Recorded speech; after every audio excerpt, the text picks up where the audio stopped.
This video is on systems of mixed equations. So we already know what to do when we have systems of linear equations. It's just a group of equations that share the same solution.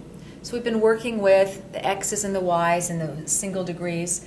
The solution to the system actually represents that spot where my equations or my graphs intersect. And it's the case of a linear equation. We've been finding that ordered pair where those two or three linear equations intersect. So far, so good. It seems that everybody is caught to that point. But one of the things that we need to look at is, what if they're not both linear systems? What if they're both not lines? So what we're going to talk about now is different types of equations. So imagine a situation where you had a circle. And I have a circle that's being crossed by a line. So I could find the points where that circle and line intersect. In this case, I'd had 2 points, do you notice? Because it's going to cut through the circle here and again here, so I'll have 2 choices. Now, my equations might look like this. This is the equation for the circle. This is the equation for the line. Because I have some equations that are squared and some equations that are not, I'm probably going to want to solve these by substitution. Okay? That's going to be my primary method, as opposed to some of the other methods we've been using. So let's look at an example and see what kind of questions that raises. Okay. Here's my first equation. In this case, it's not a circle. This would be a parabola. And in this case, I have a linear equation. So the first thing I notice is I already have a y equals. So I'm perfectly ready to substitute. So I take this and replace the y in the equation. So this is my new equation. 2x minus 2 equals x squared minus x minus 6.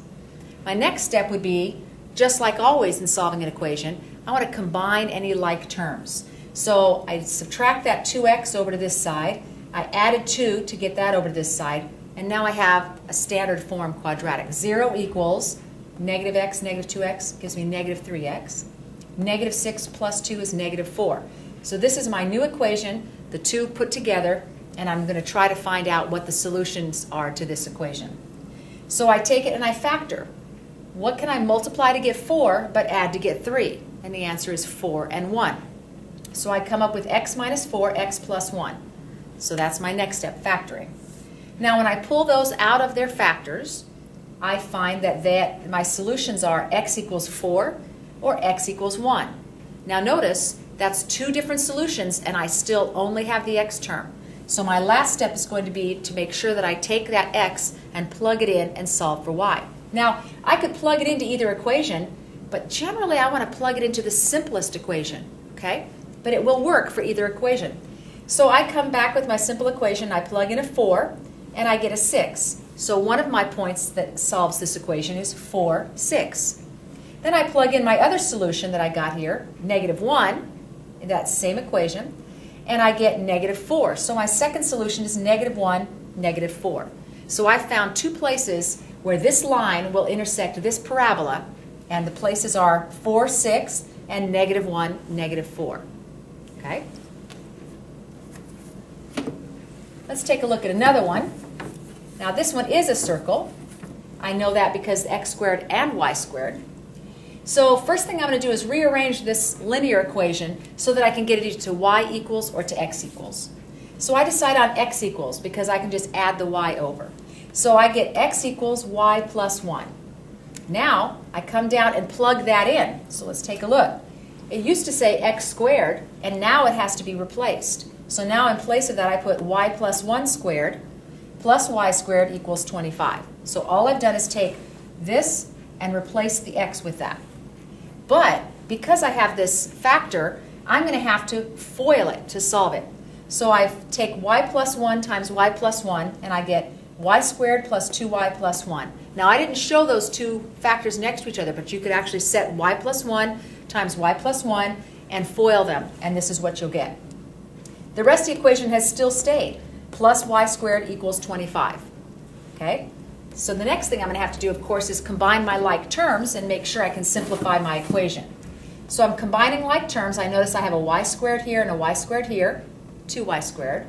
I have 2 y's, I don't have any other y's, and 1. And I see the 25 over here, so I decide I think I'm going to subtract that over and get a zeros equation, so I'm in standard form. So I bring it over, and now I have 2y squared plus 2y minus 24 equals 0. So I decide I want to factor that. But first I'm going to divide everything by 2, because that 2 is kind of giving me trouble. So I divide everything by 2, and I come down and say, aha, 12. What are the factors of 12 that will add up to 1? And I decide 4 and 3. Notice my negative signs here. So when I bring them out of their factors, I get y equals 3 or y equals negative 4. Again, I'm not finished, because that means that my line went through my circle in 2 places, but I still only know the x coordinates. So I go back to my simplest equation, wherever it went to.